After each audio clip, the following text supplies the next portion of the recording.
น้องสมหวยซื้อนะคะกระมวลธรรมชาติค่ะอายุ 27 ปีเป็นคนอำเภอศรีถาดจังหวัดอุดรธานีเฮาเนี่ยค่ะจะที่ฮู้จักสมหวยในนามก็คือนางงามขี้ยานะจ๊ะสมหวยจอนี่มือขาดนะจ๊ะเฮ็ดจังไดมากับผู้กองว่าเฮ็ดจังไดมากกับผู้กองว่าไปพ่อเพิ่นอยู่ในเมืองไปเบิ่งมวย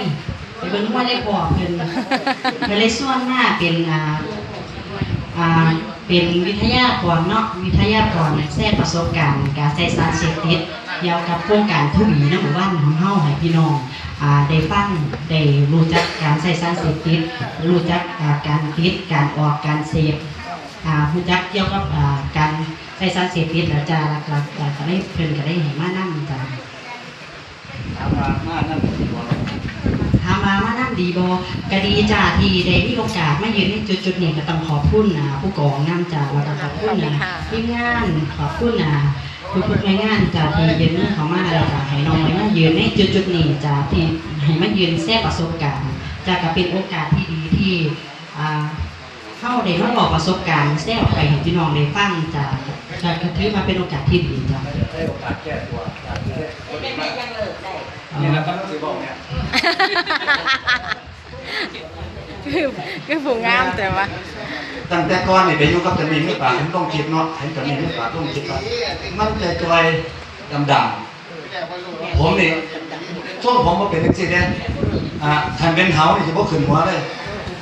หัวมันเหนียวอ่ะมันหัวเหนียวเนาะบ่มีหมองมนคนขี้ยาน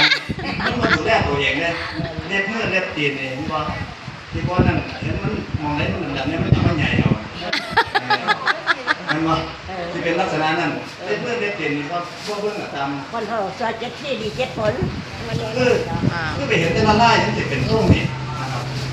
รับต้องถามน้องทุ่มไว้ก็สิเป็นแต่กี้เห็นแบบนั้นนี่เลยว่าตอนนี้เลิกแล้วหนูเลิกแล้วพาแล้วท่านก็เลยเอามานั่งเลยมาพอดีมีโครงการแบบนี้เลยเอามาคุยนั่งมาคุยบ่ได้คุยให้คนที่สิลงผิดตอนนี้มาคุยให้พ่อแม่เนี่ยไปสอนไปเบิ่งไปสอดแนมไปจอบเบิ่งลูกว่าเป็นแนมมันลูกว่ามันสิเป็นคืออาการนักมวยนี่บ่มันสิเป็นลักษณะนี้คนเสียยาเนาะพอลูกบ่มาเนี่ยแม่มาแท้กับฟังก็มาไปเบิ่งไปแนมมันก็แบบนี้ครับเอาสาเหตุที่เริ่มคิดยาคิดตั้งแต่อายุเริ่มเสียตั้งแต่อายุจักปีเป็นยังไงเดี๋ยวให้ฟังให้จบสักวันเพื่อตอบเดียวจะพันแค่ไม่กันไม่คนเดียวเริ่มเข้าไปสู้เรื่องยาเสพติดตั้งแต่อายุประมาณจักปีสาเหตุอันใดแล้วเพราะอย่างนี้ถึงเอาสารเสพติดเข้ามาในยางต่อเนื่องนะจักปีจังติดชนิดบ่รู้จักมาว่าเจ้าของติดว่าต่อไปแต่ว่ารู้จักแต่ว่าเสพไปแล้วไม่ได้อยากเสพอีกนั่นล่ะเขาว่าติดสารเสพติดฟังไว้จ้าติดสารเสพติดมาจากปีแล้วเริ่มใส่ตอนครั้งแรกอายุ17 ปีจ้าถ้าถามมาติดมาจากปีแล้วตอนนี้ได้27 ปีจ้าถ้าถามมาติดจากปีเราคือแม่จะ27 ปีประมาณ7 ปีถึง10 ปีจ้ะกะใส่ระยะเวลาเลยประมาณ5 ปีจ้ะเพิ่งเลิกเพิ่งเสพเพิ่งติดเพิ่งบำบัดเพิ่งเข่าเพิ่งออกเลือดบ้านใหญ่ห้องจ้ะเขาออกสาเหตุที่ใส่สารเสพติดก็เกิดจากตัวของเจ้าของเนี่ยจ้ะเกิดจากตัวของเจ้าของที่อยากเสพอยากลองอันดับแรกอะในความเป็นวัยรุ่นคือข้าน้องกะกินเหล้าก็หลับพี่น้องกินเหล้าแล้วก็ล่องสูบบุหรี่ก้อนมาเนี่ยเริ่มสิมาสูบมาได้มาเนี่ยส่วนจูงไปเขาสู้วงการยาบ้ายาเสพติดสูบมาแล้วก็กินเหล้าแล้วก็สูบมานี่พัฒนาสมือนี่โซเชียลมันหลายพี่น้องสูบมากินเหล้าปั้นสล็อตเขามาพี่น้องมาดิปั้นสล็อตเวลาที่เที่ยวย่ำคืนกับงอน้ำแน่รถแห่แน่ว่าเขาบ้านจะเคลียร์พี่น้องว่าเขาบ้านจะเคลียร์ขันเขาบ้านย่ำเว้น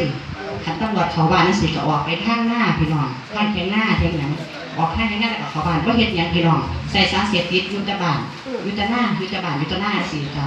เป็นยังที่ใส่สารเสพติดเป็นมาจากการเกิดเพราะว่ามันลงพิษจ้ะลงพิษที่เสพเข้าไปหาว่าจะคล้องก็ติดจนมาบรรลุตัวว่าติดสารเสพติด เป็นระยะเวลา6-7 ปี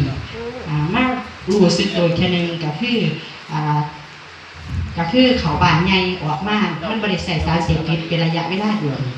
บริใส่สารเสพติดเป็นระยะเวลาด่วนมันเลยเห็นให้เฮามีสติขึ้นมาเลยคิดได้จ้ะพี่น้องหลักๆเลยเป็นอย่างคือเลิกได้ติมันขึ้นอยู่ที่ใจพี่น้องขึ้นอยู่ที่ใจอาจจะเป็นตอนนั้นอายุยังน้อยก็อาจจะมีส่วนเกี่ยวอาจจะเป็นน้ำมูกกับมีส่วนเกี่ยวเป็นน้ำสิ่งแวดล้อมกับมีส่วนเกี่ยวเป็นน้ำสภาพทางครอบครัวกับมีส่วนเกี่ยวบางคนอยู่กับตากับยายบางคนอยู่กับพ่อกับแม่บางคนก็อาจจะเกิดหลายๆปัจจัยหลายๆปัญหาที่ให้ไปใส่สารเสพติดเฮาก็พยายามเบิ่งลูกเบิ่งหลานเฮานำพี่น้องถามว่ามีอาการแบบไหนเวลาเสพแล้วหลักๆเลยแกะหน้าลูบผมแคะหูกัดเล็บตาหวงกัดกรามกัดแขวถ้าเสพมากให้สังเกตลักษณะว่าเล่นยามาบ่ให้สังเกตเบิ่งพฤติกรรมว่ามีพฤติกรรมแปลกๆมีอารมณ์หงุดหงิดบ่มีอารมณ์หงุดหงิดบ่มีอารมณ์หงุดหงิดมีพฤติกรรมหรือท่าทางที่แปลกๆบ่หลักๆเลยท่าแรกเลยคือสังเกตนิ้วมือนิ้วตีนว่ามันสิกระดิกงิกบ่นิ้วโป้สิงิกบ่ถ้าอันนี้ก็ถือว่าเลิกประมาณครึ่งปีแล้วนะพี่น้องถือว่าเลิกคันสิว่าเลิกได้ไปวัติกะเกือบเต็มร้อยแล้วพี่น้องก็ยังมีพฤติกรรมแบบนี้อยู่ก็คือมันใส่ระยะเวลาเสพโดนเสพหลายๆปี4 ปี 5 ปีเนี่ยบัดนี้จากงิกตั้งตอนเสพมันว่าพี่น้องเวลาเล่นยาไปปึ๊บมันสิมีอาการนิ้วงิกบัดนี้มันติดเป็นนิสัยเฮาบัดนี้พอเสพกับเป็นพี่น้องเป็นงิก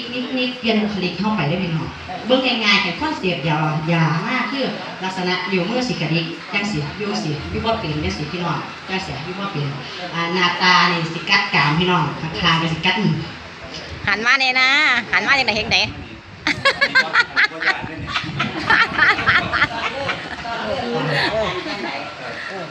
ตอนเลิกมีอาการจังได๋ตอนที่ว่าถ้าบ่ได้เสพนะ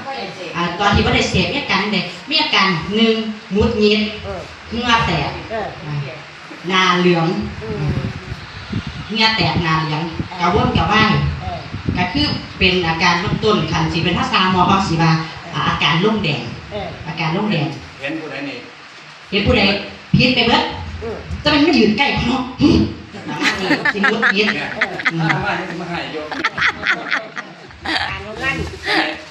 ตอนเป็นนั่นอาการมันเป็นตอนที่มันเกิดคนอื่นเขามาถึงว่ามันจะว่าจะเริ่มเป็นบ้าสังเกตเห็นอาการผิดปกติของเจ้าของเสพเข้ามาแล้วห้องเข้ามาตะปากซอยอยู่พี่น้องห้องแล้วเป็นหน้าหมูด้าหมาน้ำขังข้างห้องมาผู้เดียวมาหอดเฮี้ยนกับมาบอกกับกระจกเบาแง่งเราแง่งแบนเราก็เบาตัวโกงเขาเป็นตัวโกงแต่เขาเป็นนักเอกเบาผู้เดียวเบาจมไปเบาอยู่ผู้เดียวองค์ลงพญานาคเข้ามาพญานาคเทวดาประสาทมากเลยไปพอต้นไม้ว่าให้แล้วผีหลอกอยู่ต้นไม้ผีหลอก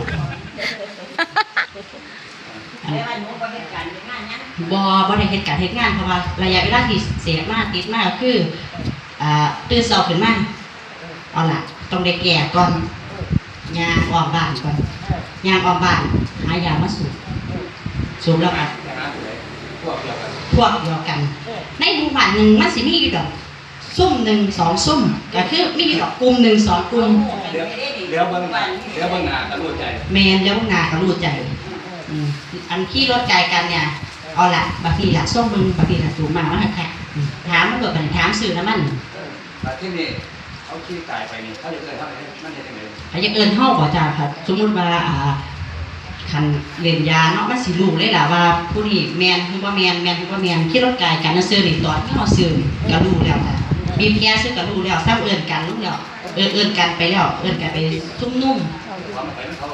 ไอ้แต่ไปซ่อนไปพูดงามๆสร้างไปเนาะ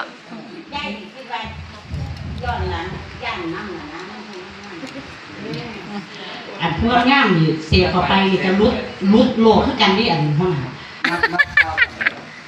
มัดเมาตอนเด็กตอน17 18 19มัดท้องตอน19ยัง20คลอดลูกตอน20ปีหลังจากคลอดลูกแล้ว บ้าวนี่เป็นยังไง ผู้บ่าวเด็กกับเบิดเมียงเข้าประกันผู้บอกหน้าว่าอาบขี้ยาด้วยกันอัน ทับผีเลยเหมือนกันผีพ่อผีก็ไปเหมือนกัน